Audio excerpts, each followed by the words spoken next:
दोस्तों,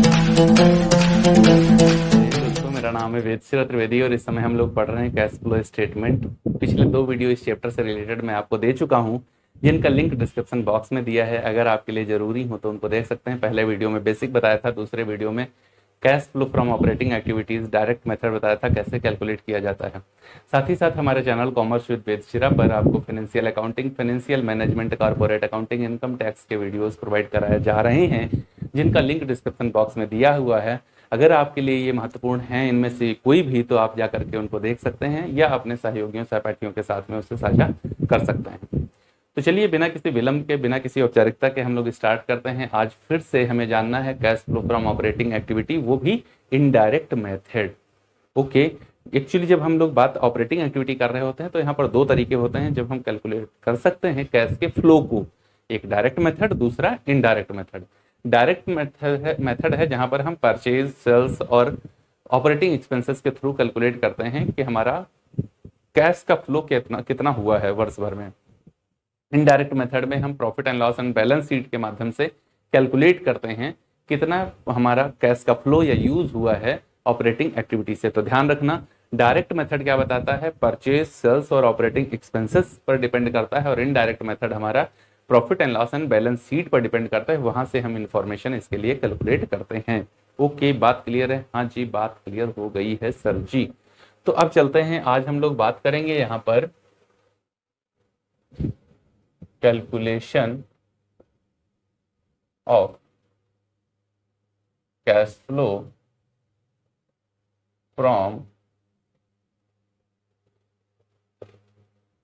operating activity, और ये मेथड है हमारा इनडायरेक्ट मेथड।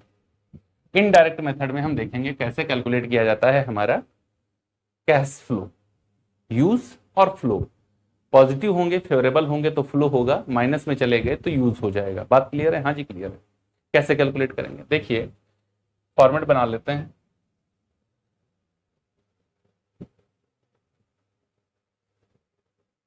अमाउंट और पार्टिकुलर्स। फंड फ्लो स्टेटमेंट में पीछे आपको पढ़ा चुका हूं। फंड फ्लो स्टेटमेंट में 3 स्टेटमेंट हम लोग बनाते हैं। पहला schedule of change in working capital या statement of change in working capital, दूसरा adjusted profit and loss account, तीसरा फंड फ्लो स्टेटमेंट। अब अगर आप वहां पर statement of change in working capital और adjusted profit and loss account को मिला दें तो वही होता है यहाँ का इनडायरेक्ट मेथड ऑपरेटिंग एक्टिविटी। दोनों को एक में मिला दें तो वो ये होता है। तो चलो देखते हैं कैसे मिलाएंगे। सबसे पहले देखो, adjusted profit and loss account से इसकी स्टार्टिंग करते हैं। Adjusted profit and loss account में वहां पर क्या लिखते थे, देखो ये तब महत्वपूर्ण होगा अगर वो देख चुके हो, नहीं वो देखे हो तो फिर दूसरा तरीका बता रहे हैं। ठीक, जब हम लोग इसकी स्टार्टिंग करते हैं तो यहां पर हम लिखते हैं current year profit. Current year profit. अभी करंट ईयर प्रॉफिट की बात करेंगे तो बैलेंस शीट में जाएंगे, इक्विटी एंड लायबिलिटी के हेड में रिजर्व एंड सरप्लस के अंतर्गत हमको कुछ वैल्यूज लिखी होती हैं।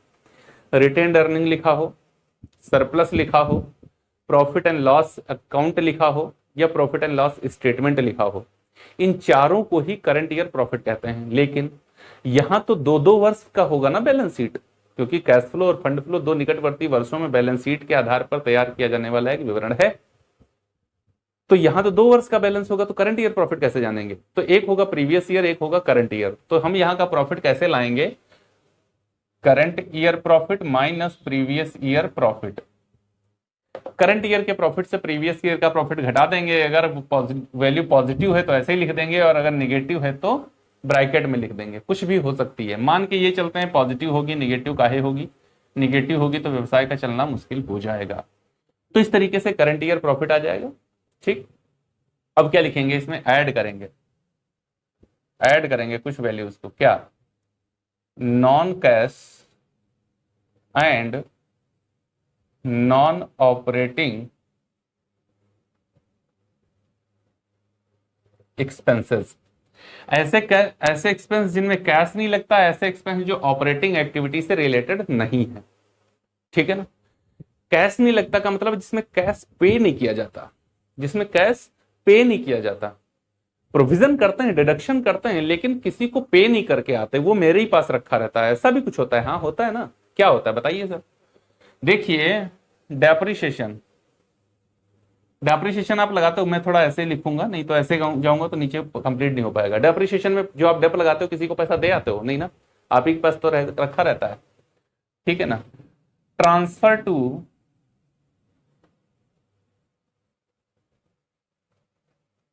जर्नल रिजर्व, जर्नल रिजर्व में ट्रांसफर करते हो, कहीं चला जाता है पैसा, ठीक ना। ट्रांसफर टू, अब देखो कई सारे नाम एक ही साथ ले लेते हैं। ट्रांसफर टू रिजर्व फंड, ठीक है ना। Dividend, dividends, dividends equalisation fund, voluntary debenture redemption reserve, workman compensation fund,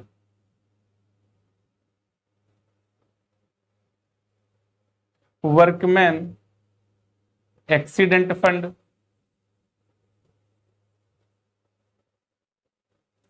insurance fund.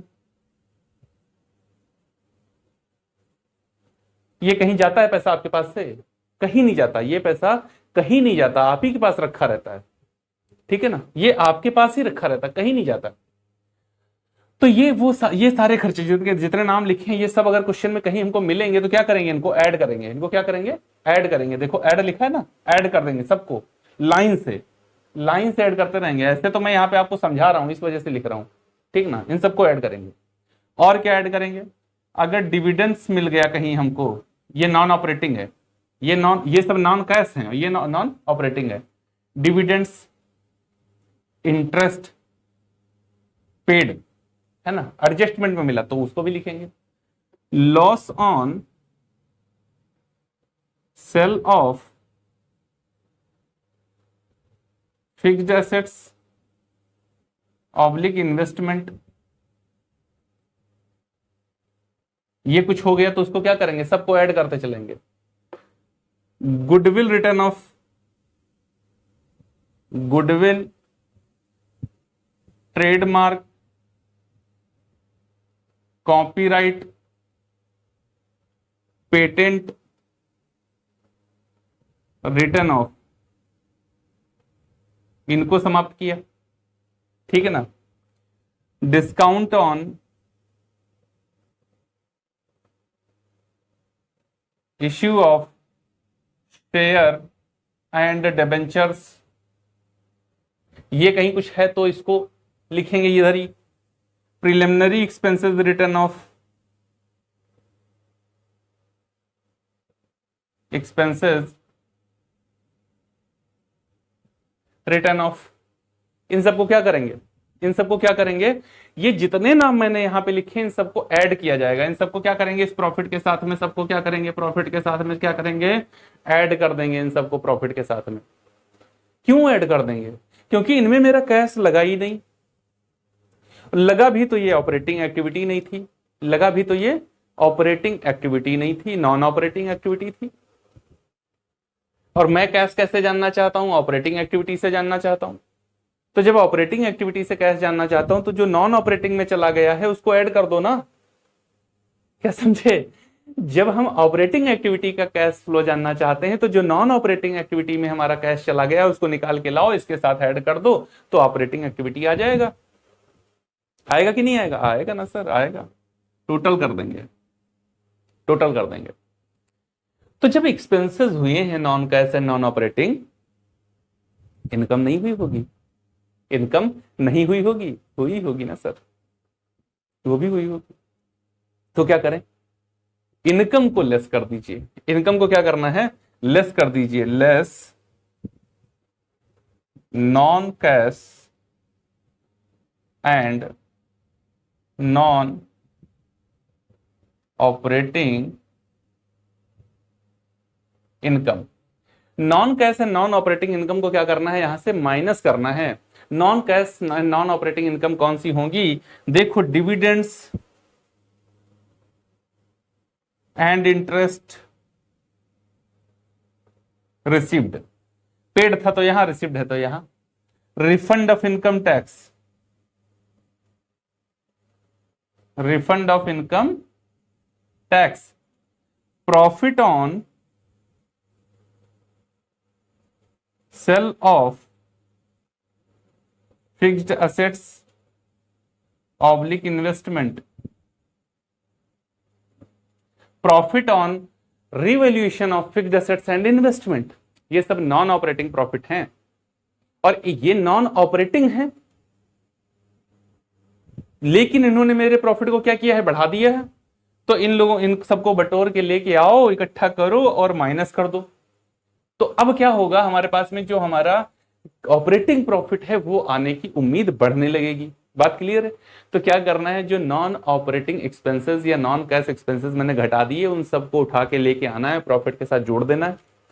Non operating revenues, non operating receipts, non operating profits जो मैंने लिख लिए थे, जिन्होंने मेरे प्रॉफिट को बढ़ा दिया था, उन सबको लेके आना है और घटा देना है। ऐसा करने के बाद में जो हमारे पास में बैलेंस बचेगा उसको हम क्या कहेंगे? उसको कहेंगे cash generated from operating activities. क्या कहेंगे?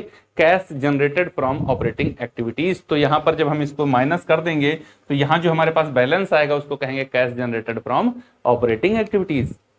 अब चलते हैं इसके आगे, देखते हैं प्रोसेस क्या किया जाएगा। अभी ये यहां से आ जाएगा हमारा cash generated from operating activities, cash generated from operating activities before change in working capital. Working capital में चेंज होने से पहले हमारा ऑपरेटिंग एक्टिविटी से ये कैश आ गया है। अभी तक इससे पहले देखो जितना मैंने बताया, नॉन कैश, नॉन ऑपरेटिंग, ये सब एडजस्टेड पीएल था। जो मैंने ऐड किए थे वो एडजस्टेड पीएल का डेबिट साइड था, जो लेस किए थे वो एडजस्टेड पीएल का क्रेडिट साइड था। एडजस्टेड पीएल वही तो बनाते थे सब कुछ। अब क्या करेंगे, देखो चेंज इन वर्किंग कैपिटल की बात कर रहा है तो statement of change in working capital पूरा उठ के यहां जाएगा। अब मुझे क्या करना है, इसके साथ ऐड करना है। किसको ऐड करना है? Decrease in current assets and increase in current liability. इनमें जो भी चेंज हमको मिलेंगे, जितनी भी मेरी करंट एसेट्स हैं उनमें से जितनी भी करंट एसेट्स डिक्रीज हो रही होंगी तो बैलेंस लेके आऊंगा, जोड़ लूंगा, और जितनी भी करंट एसेट्स मेरी इंक्रीज हो रही होंगी उनका बैलेंस लेकर के आऊंगा, जोड़ लूंगा। ऐसा क्यों करूंगा, क्यों जोड़ूंगा, क्यों ऐसा करूंगा? देखो करंट एसेट्स डिक्रीज होने का मतलब क्या है? मान लो मेरे डेटर्स पहले कितने थे? 20,000 रुपए थे, करंट एसेट्स है ना। अभी ये 10,000 रुपए रह गए। कितने रह गए? 10,000 रह गए। तो ये कम कैसे पड़े? ये कम कैसे पड़े? इन्होंने हमको क्या किया होगा, 10,000 रुपए का पेमेंट कर दिया होगा इन्होंने हमको। इन्होंने क्या किया होगा? 10,000 रुपए का पेमेंट हमको कर दिया होगा, तभी तो कम पड़ेंगे। तो जब इन्होंने पेमेंट हमको किया तो क्या हो गया हमारे पास? कैश क्या हो गया हमारे पास? इनफ्लो हो गया ना, कैश का इनफ्लो हो गया। तो मुझे क्या करना चाहिए? ऐड कर लेना चाहिए, क्योंकि पेमेंट आया है। ठीक है, अगर मेरी करंट लायबिलिटी इंक्रीज हो गई है, करंट लायबिलिटी इंक्रीज हो गई, इसका मतलब कैश दिया है हमने, है ना। करंट लायबिलिटी मान लो मेरे पास क्रेडिटर कितने थे? पहले 20,000 रुपए के थे। ठीक, कितने थे? 20,000 रुपए के थे क्रेडिटर्स, और करंट लायबिलिटी हमारी इंक्रीज हो गई। मान लो अभी ये कितनी हो गई है? 30,000 हो गई है। तो ये क्यों ऐसा हुआ? 20 से ये 30 कैसे हुए? इनसे 10,000 रुपए मैंने और ले लिया होगा ना, तभी तो हुआ 10, तभी तो हुआ ये 30। भाई ये 20 थे, अब 30 हो गए। कैसे 30 हो गए? इनसे 10,000 रुपए मैंने लिया होगा, तभी तो ये 30 हुए। तो देखो इन दोनों ही सिचुएशन में कैश का इनफ्लो हो रहा है मेरे पास, इस वजह से decrease in current assets and increase in current liability को जोड़ लेंगे। जोड़ के जो कुछ आएगा उसको यहां लिख लेंगे। इसका अपोजिट अगर व्यवहार हो जाए तो हमारे पास से कैश का आउटफ्लो हो जाएगा, मतलब कैश चला जाएगा। तो कैश चला जाएगा तो माइनस कर दो, लेस कर देंगे increase in current assets and decrease in current liability. क्यों? क्योंकि इसका जस्ट अपोजिट हो जाएगा। इस वजह से उसको क्या करेंगे, माइनस कर देंगे। अब यहां जो कुछ आएगा उसको हम कहेंगे कैश फ्लो या फिर use before income tax. Income tax से पहले मेरा कैश फ्लो या यूज आ गया है, तो अब क्या करना है, इनकम टैक्स को माइनस कर देना है, क्योंकि इनकम टैक्स में कैश हमारे पास से जाता है। लेस इनकम या कोई एक्स्ट्रा ऑर्डिनरी अगर कैश एक्सपेंस हुआ है, एक्स्ट्रा ऑर्डिनरी कैश एक्सपेंस हो गया है तो उसको माइनस कर देंगे। एक्स्ट्रा ऑर्डिनरी कैश एक्सपेंस का मतलब होता है जैसे मान लो हमारे यहाँ भूकंप से बहुत ज्यादा नुकसान हो गया और उसको पूरा करने में हमको अतिरिक्त कैश लगाना पड़ा है, तो ये एक्स्ट्रा ऑर्डिनरी हमारा एक्सपेंस हो गया है। तो इस तरीके का अगर कोई एक्सपेंस है तो उसको माइनस कर देते हैं। अब इनकम टैक्स माइनस करेंगे तो जो कुछ बैलेंस हमारे पास यहां पर बचेगा इसी को हम कहेंगे कैश फ्लो या फिर यूज। अगर माइनस में चले गए तो यूज, प्लस में है तो फ्लो। कैश फ्लो और यूज फ्रॉम ऑपरेटिंग एक्टिविटी, ये है हमारा इनडायरेक्ट मेथड। इस तरीके से इनडायरेक्ट मेथड से हम लोग कैलकुलेट कर पाएंगे अपने ऑपरेटिंग एक्टिविटी से कैश के फ्लो को। देखिए ऑपरेटिंग एक्टिविटी अगर किसी बच्चे का सही हो गया तो मान के चलिए 80% क्वेश्चन उसका सही हो जाता है। अगर ऑपरेटिंग एक्टिविटी गलत हो गया तो मान के चलिए 80% क्वेश्चन उसका गलत हो जाता है। 80% क्वेश्चन डिपेंड करता है आपकी ऑपरेटिंग एक्टिविटी पर। अगर ऑपरेटिंग एक्टिविटी सही कैलकुलेट हो गया तो क्वेश्चन 80% सही, और अगर ऑपरेटिंग एक्टिविटी को कैलकुलेट नहीं हो पाया सही से तो क्वेश्चन 80% गलत। क्या बताया सर जी, 80%? हाँ 80% क्वेश्चन डिपेंड करेगा ऑपरेटिंग एक्टिविटी पर। तो ऑपरेटिंग एक्टिविटी मैंने डायरेक्ट मेथड भी आपको बता दिया है और इनडायरेक्ट मेथड भी आपको बता दिया है। अगर फंड फ्लो स्टेटमेंट पढ़ चुके हैं तो उसके कंपेयर कर लीजिए, उससे बहुत इजी हो जाएगा, फिर आपको दिक्कत नहीं होगी। देखिए फंड फ्लो स्टेटमेंट में जो change in statement of change in working capital, adjusted PL और फंड फ्लो स्टेटमेंट बनाते थे, तो उसका एडजस्टेड पीएल और फंड फ्लो स्टेटमेंट एक एक्टिविटी में इधर आ जाता है जिसको हम कहते हैं ऑपरेटिंग एक्टिविटी। कैसे आ गया मैंने आपको बता दिया। अब उसका जो फंड फ्लो स्टेटमेंट बनाते थे उससे अतिरिक्त दो एक्टिविटी बनती है हमारी कैश फ्लो स्टेटमेंट की, उसी से हमारा इन्वेस्टिंग एक्टिविटी बनेगा और उसी से हमारा फाइनेंसिंग एक्टिविटी बनेगा। तो चलेंगे अपने अगले वीडियो में, वहां देखेंगे इन्वेस्टिंग एक्टिविटी और फाइनेंसिंग एक्टिविटी से कैसे कैलकुलेट किया जाता है कैश का फ्लो या फिर यूज। अगर वीडियो अच्छा लगा हो तो इसे लाइक करें, सब चैनल को सब्सक्राइब कर लें, कमेंट बॉक्स में आकर के अपनी प्रतिक्रियाएं हमको जरूर दें, ये मुझे प्रेरित करती हैं आपके लिए और अधिक मेहनत करने के लिए। यकीन मानिए आपको इतना डिवोशन के साथ में पढ़ाने वाले बहुत कम चैनल मिलेंगे जो इतनी लगन से इतना कॉन्सेप्शनल चीजें आपको बता रहे हैं, वो भी फ्री ऑफ कॉस्ट में। डायरेक्ट कोई कॉस्ट आपसे चार्ज नहीं कर रहा हूं, मैं सिर्फ आपसे ये बोल रहा हूँ कि चैनल को सब्सक्राइब कर लो, लाइक करो, कमेंट करो, शेयर करो अपने दोस्तों के साथ में। बस ये है मेरा पारितोषिक आपसे, तो अगर कर सकते हो तो कर दिया करो, मुझे भी अच्छा लगेगा। मिलते हैं अगले वीडियो में, वहां देखेंगे financing activity and investing activity, दोनों ही एक ही वीडियो में खत्म करूंगा। उसके बाद एडजस्टमेंट बताऊंगा, कैश फ्लो स्टेटमेंट एकदम खत्म हो जाएगा। मिलते हैं अगले वीडियो में, तब तक के लिए जय हिंद दोस्तों।